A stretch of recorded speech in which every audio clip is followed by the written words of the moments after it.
Hello, welcome back to another episode of Ali's Digger Diary. Today we're ploughing.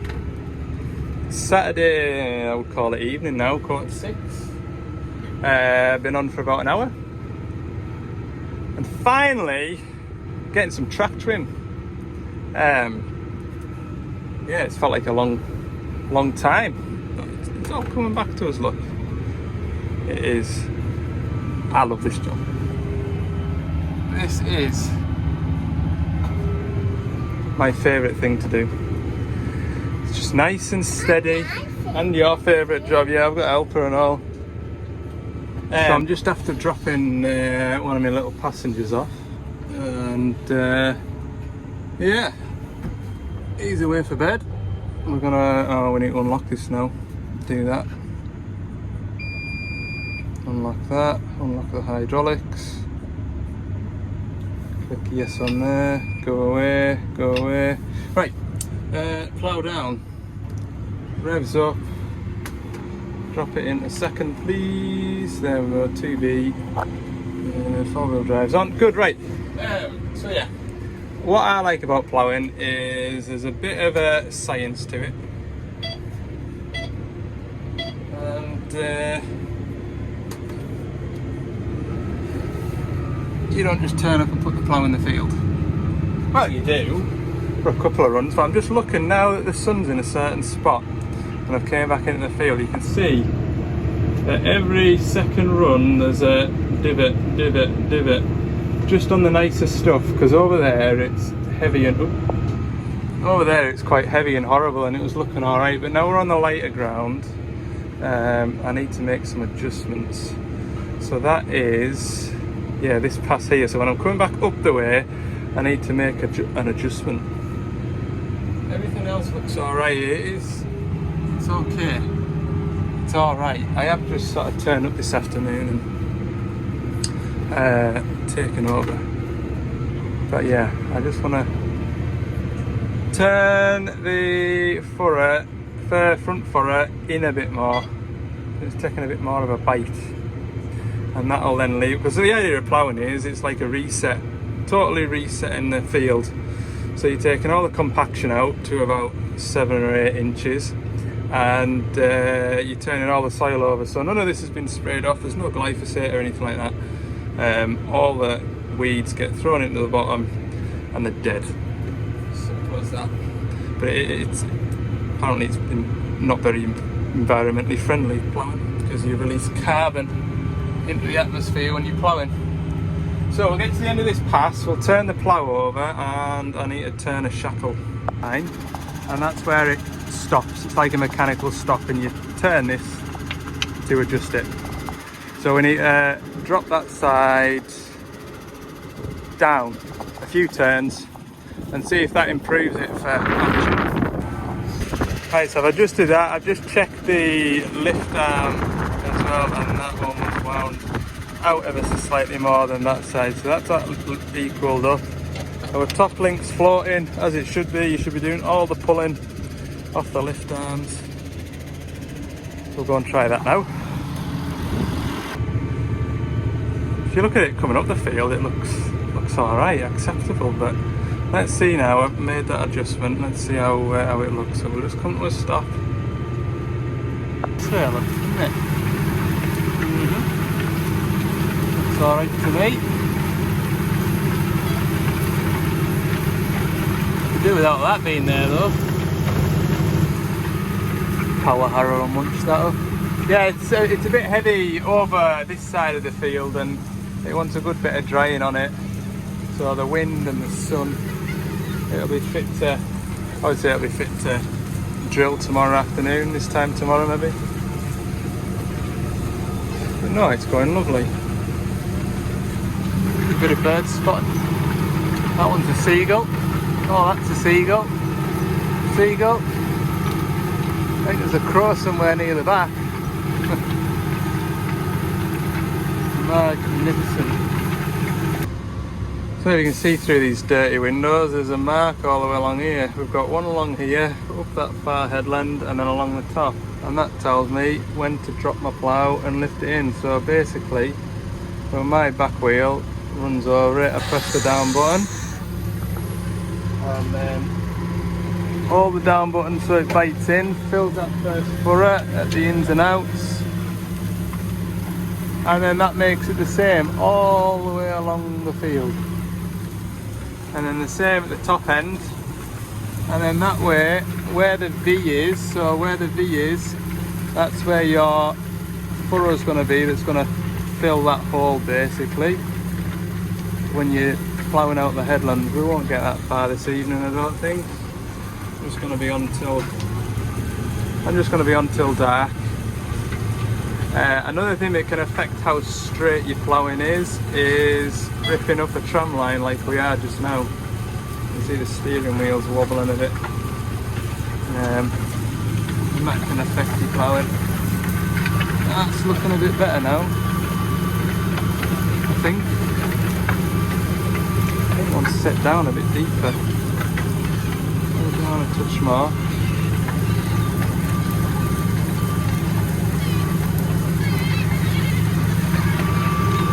Yeah, that's better.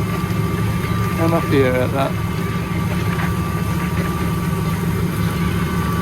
See how it's level now? Whereas over there, you can see the line where I ran. Anyway, so we'll get towards the end of here and I'll show you what we do next. So we're just running at 8k, we're not doing out daft, it's quite heavy in places. And when my bonnet hits that mark, I'll drop it down a gear.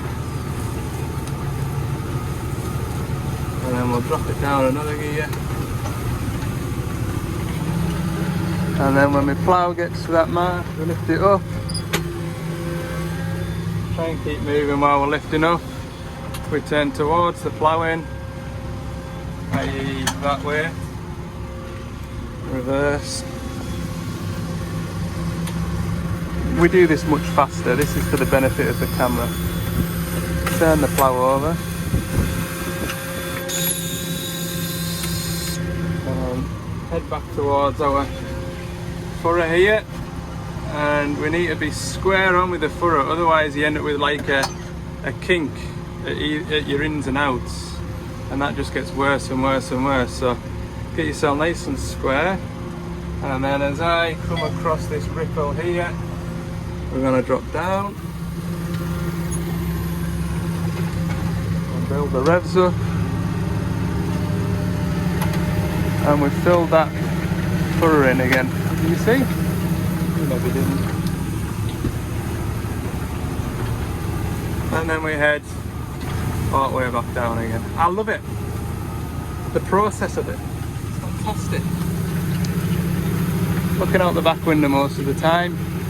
Because what will happen is when you're not looking out the back window, you'll pick up a stone and you'll drag it out the field and you won't notice, and then you'll have a big hollow where it's not been able to turn the furrow over. It did happen to me over there somewhere in that tight stuff. But no, I'm happy with how this bit looks here. Happier.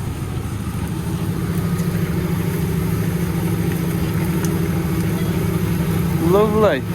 Top link's floating, look. If you watch that top link, it's moving up and down, or moving in and out. That is good.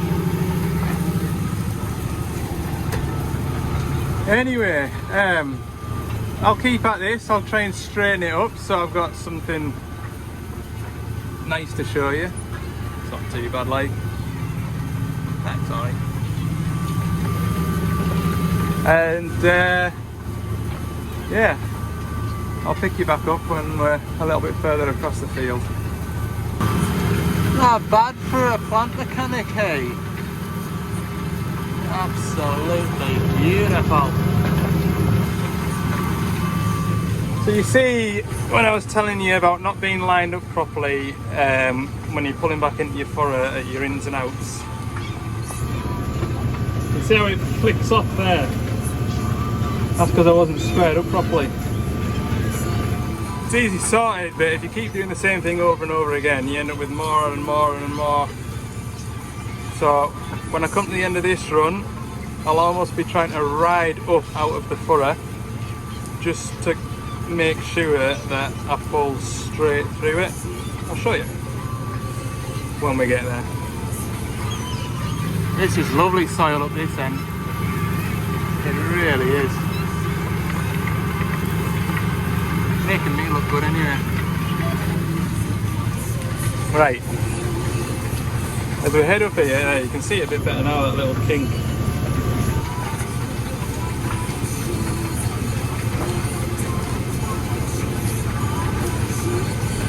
We've got a little bit of lock on now. Back it down a couple of gears so I've got control. There we go, lovely.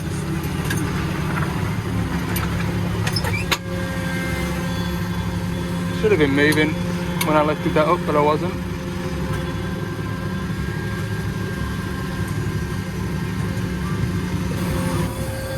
You can see now that it's straightened it up. I'll show you when we just pull down. Right. Click it in the forward. I've got, let's see, I'll show you this first. Independent steer around. Yeah, that's better now. So, what I try and do is just let me back wheel sort of, I'm still on the grass and then my back wheel just slips into it, and that way you know you're kind of not far off. And then as we set off, we need to press down. That's covering that tracker, so you see. Well, that's lovely, that. Knock the revs up, slide down to the bottom, do it all again. I love it. I enjoy the process. See, that's much better now.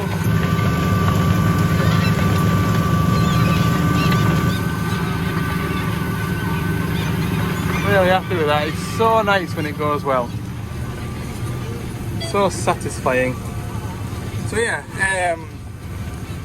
these two buttons here are assignable. So when I'm doing cultivating, I have my purple button set to the auto steer, and I have the brown one. I always have the brown one set to the preset engine speeds, because otherwise you're on and off the joystick all the time. Really, I want that onto one of these.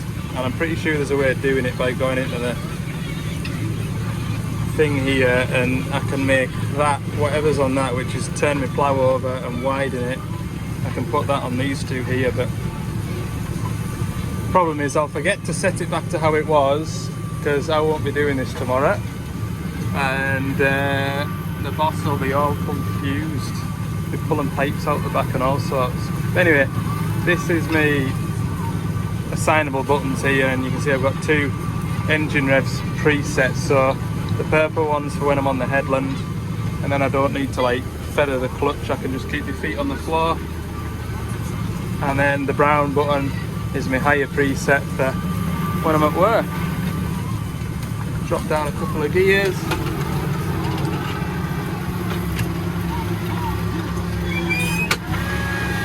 There we go.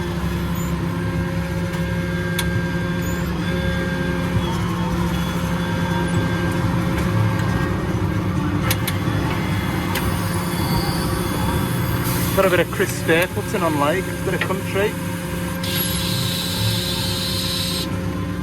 And go again. We'll independent brake it round here, look.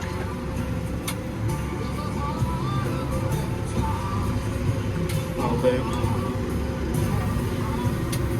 Right.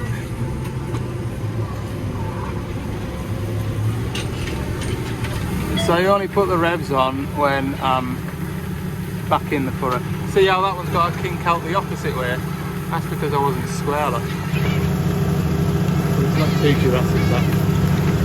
That's not a big problem. But of course this would happen right at the blooming gateway. Why is that stayed up?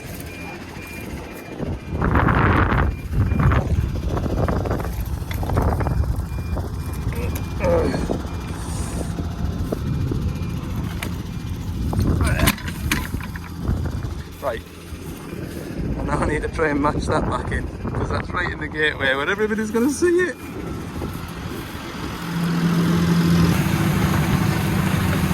got away with it. Beautiful.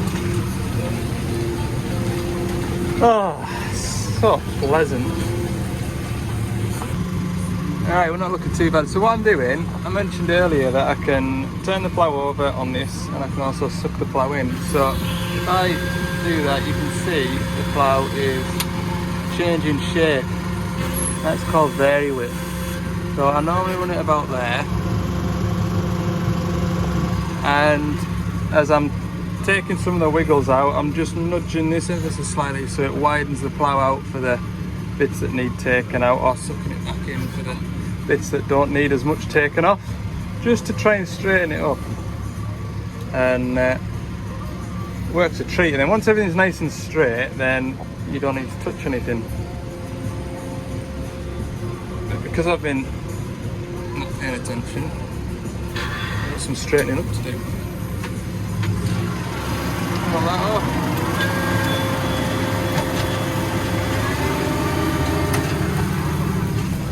There we go. Boot it up here. And I can just take some of these little, I mean it's an outline really, it's just me being a bit of a perfectionist.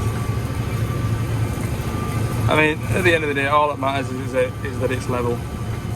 Because otherwise, the sprayer man, and the baler man, and the combine man will be upset with me.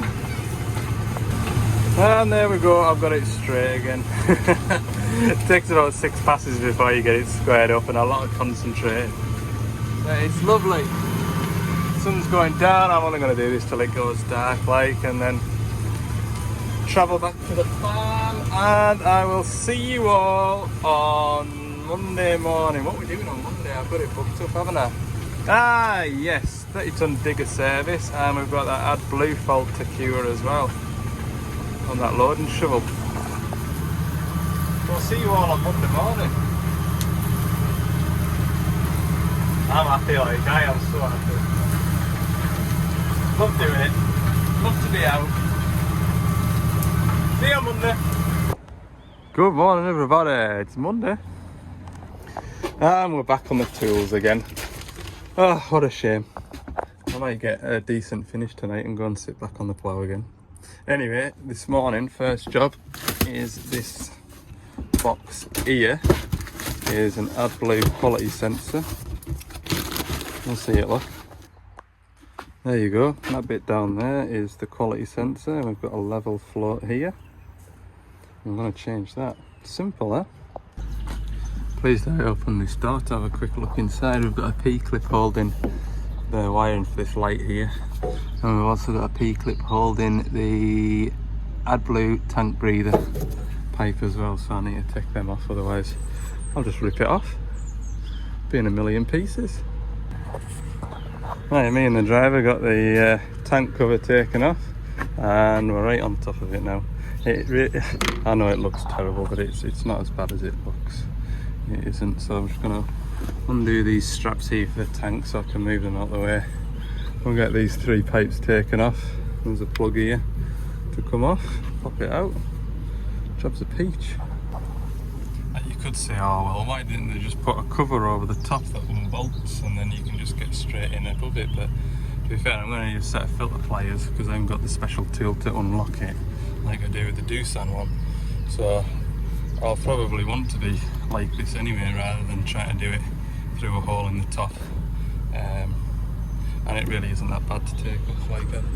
I'll be honest, if there's nobody about, I'll probably be able to get that chucked back on myself. It's the first time I've ever replaced one of these myself, so I don't think you need to be in at it that regularly to need to have a cover over the top where you can remove it. So anyway, we'll have coolant lines here and an Adblue line here, and we'll get them clamped off and we don't lose any coolant. That feels quite firm there. We'll clamp it. There we go, that's it, all pipes. Have you ever seen a pipe like that before? Oh, I wonder it was so stiff. I have never ever seen a double core pipe I bet that's expensive to replace. I bet that's what you have to buy it from Scania. Right, I need a rag now. I did blow off around here with my compressor before I took any pipes off, but won't mind just giving everything a wipe up. Right, so a little turn like that. I forgot actually, it was quite a lot. Took a lot of doing to get it undone there, and I was tipping the tank off the stand. Anyway, this should now just lift up and out. Oh, absolutely beautiful. There we go. One quality sensor. New one installed, look. That was horrible, that. Using a pair of grips. If I do any more of these, I'll be making a tool up. I've got some spare sockets in the van that have cracked. Have you seen, mate? Yeah, you have, but for those of you that haven't seen, I'll show you. This is a tool made up for removing these which wouldn't work on here. But basically you put it over the Adblue quality sensor, and then you can turn it without hopefully splitting it. So I just need to make a pattern up of the shape of the head of this so it sits on, and then get an old socket, which I'm sure I've maybe had a clear out, look. Anyway, find an old socket, weld it to it, and then you've got a tool made up for unlocking and relocking them, because you can see with that one I've damaged it slightly taking it out. Not that it particularly matter. Good job, Alt, you've just got your hat wet and fill your toolbox up with coolant. Anyway, let's go and paint this back up, get this box back on, and that's another job off the list before it's even lunchtime. Oh. Okay, that's us ready to pop the box back on, just like this.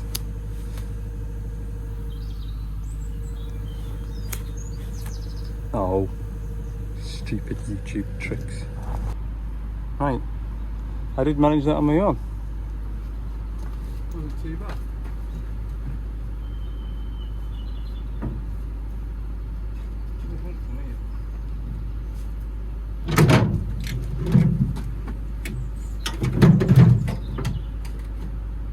Sort of. A little bit like that. Ish. Get a bottle jack now and just lift it up so I can get the bolts lined in. Right. Cool. Got a bottle jack in there now, so that's it lined up.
Nothing less.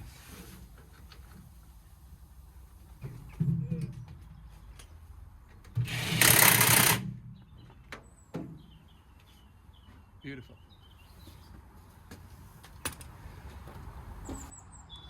There we go. Absolutely lovely little job, to be honest with you. I didn't mind that at all.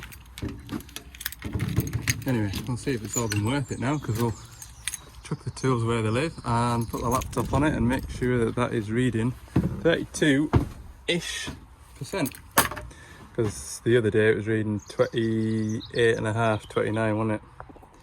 Right, that is quality 32.7% perfection. So that is the job fixed, no error codes on the dash, so I'm happy to put this back to work. And job in progress. Good, right, we'll go and do the easier work now. 30-ton excavator, 500-hour service. Oh, this is a new to me part of the quarry. Not been on this bit before. Normally when I'm working over there, I'm looking across here and it's absolutely swarming with seagulls. Chances of me getting done by a seagull today. They better not start swooping at us. Anyway, I'm going to kindle this 30-tonner up. We'll get it warmed through and I will then service it, but I'm going to have a bite of food first. Hungry. I do this one-handed or not? Oh, there we go. Right, best part of 36 litres hopefully in this engine, so we'll have to swap drums out. But look, there's not a breath of wind. Sunny, no wind, nice outside temperature. The perfect servicing conditions. Make the most of it. Right, that's on enough, and the heat of that oil is going to straighten that pipe, so we'll just move that to about there, so when it does eventually straighten it's not going to miss the jug. Get an oil sample of that. We're on 6,500 hours now with this big lass. Yeah, it's been pretty trouble free. What have we had on this? Blocked fuel tank. That's not the machine's fault. That was causing SCR malfunctions because it wasn't getting the right fuel to do burnouts and stuff. That was 2 years ago now. Since then they've put a new fuel tank in. They've had all the fuel tanks cleaned out by professionals and they've taken on my advice, and since then no more problems. What a surprise. I'll get a sample of this good stuff, make sure there's no foreign materials in there, or I have had back one with an engine oil report. The diesel content in the engine oil, which means that the machine's been trying to regen too frequently. I have seen that before on a sample report. Anyway, to be fair, I noticed it when I was draining the engine oil out. I was like, that smells a bit like. So I wasn't entirely surprised when the boss phoned and says, oh, that machine you serviced the other week, I might want to check that one back out again. But it was fine at the following service, and I put it down to the air filters being blocked because it was working in a dusty environment. It was a shovel like, and it has multiple drivers and the air filter was blocked up when I serviced it. So anyway, right, I'm not going to sit here and watch that drain out. Let's go and get a engine oil filter spun off. Just not recorded that last bit, sorry. Engine oil filter's done. I'm repeating myself now, which feels weird. Hydraulic oil, once a splash, that's probably going to be about 20 litres. I'm stretched out, look. And the engine oil level in the drum is not quite to the neck of the funnel, so we're about here somewhere. I'll go and chuck that engine oil filter in my filter bin, and we'll swap them drums over. Some of you were asking what I keep in this red drum. I've got to put on my waste filters so I don't have them rattling around in a bucket and I don't have to empty as much stuff at the end of each day. Every day I just sort of, I've got 3 or 4 services during the week. At the end of each week or the beginning of the next week, have an empty out. Saves me a bit of time. Well, it feels like it does anyway. Okay, I'm going to do a quick switcheroo or what? What do you think? 1, 2, 3, go! There. Nearly perfect. Oh, that filter. Oh, if I let go of this funnel now, it's going to go everywhere. I'll have to put you down. Alright, that's all my filters done in there, which means that is a 500-hour service filter change complete. I've got 36, 37 litres of oil to go in, and that is a half full one. That one's a good half full. Yeah, that one is half full, this one must be. Oh, what do? Do I take 2 halves and a full one and hope that that's enough, or do I just take 2 full ones? Take 2 full ones. I'm interested as well, right, to see what these new drums are like, because these ones here are fantastic for pouring, because as you pour, the air can go back into the drum, so you don't get any glugging at all unless you go really, really, really fast.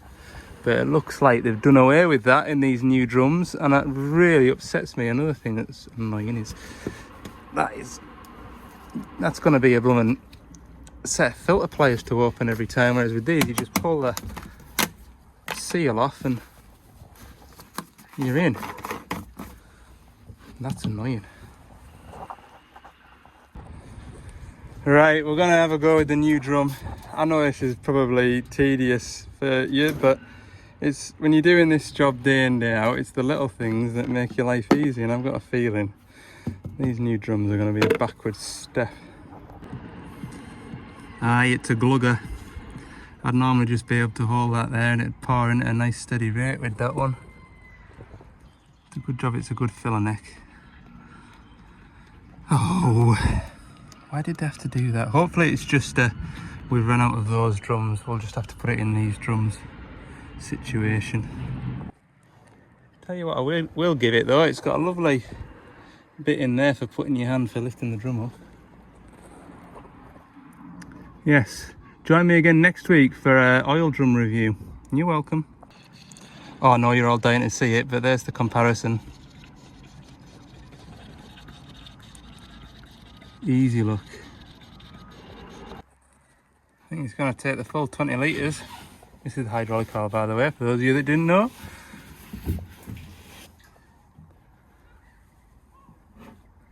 Right, I'll jump down so I can just about make it out. I think we're up to the top red line.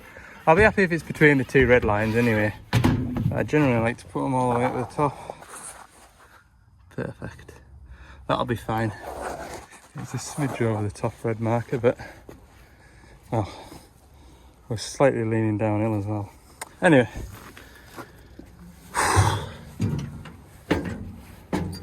Flagging now. I need to have my lunch. I just had a banana before, just to put us on. A hell of an appetite at the minute. Hell of an appetite. Might be the point where I'm not able to just eat what I want when I want. I'll start piling the pounds on. It's gonna happen at some point, like it does. I mean, look at me. You wouldn't believe what I eat in a day, or what I'm capable of eating in a day. Anyway, put this back together and kindle it up. Now what else I've forgotten? I've got an empty box of filters over there, so I must have done it all. Right, paperwork done. Time for a spot of lunch and then back up to Carlisle. We'll, maybe if the wash is free, give this van a little wash because it's to be dry for the rest of the week. Oh yes, nice clean van. Yeah, we'll get up to Carlisle and see what's doing, but I have a feeling we're not far off the end of the video for you. If I do go ploughing this evening, unless I'm doing something interesting like opening a new field up, then well, we'll just leave that. All right. Yeah, I'll have a bite of food. Hey, I've just come back up the quarry and our wagon driver's just delivered a new one. I knew that was coming here, but I didn't know it was going to be today. This shovel driver wants a word with us. How do you drive this new shovel? It won't be as simple as that, will it? Alright, I got back to the yard and loaded up. No major to see, and then my little one got wind that I was going to go ploughing this afternoon, so I nipped home for him. And we've done a couple of hours together, it's been really nice. I took him home at 7 o'clock for his bedtime, did his bedtime, and it's now 8 o'clock and we're back. So all you've really missed is me ploughing out around that telegraph pole over there, which was interesting. But that's about it really compared to what you've seen in the previous, or the beginning of the video. So I'll plod away at this for the next couple of hours. I'll knock off at, well, not a couple of hours even, an hour and a half, maybe I'll knock off at just after 9. Thanks for watching this video. If you've enjoyed it, click like, subscribe if you haven't. For more bits and pieces throughout the week, don't forget to check out my Instagram, that is at least a good area on there as well. Countdown to Scotland, who's coming? Let me know if you're going to visit us at Scotland, and look forward to seeing you all. Goodbye.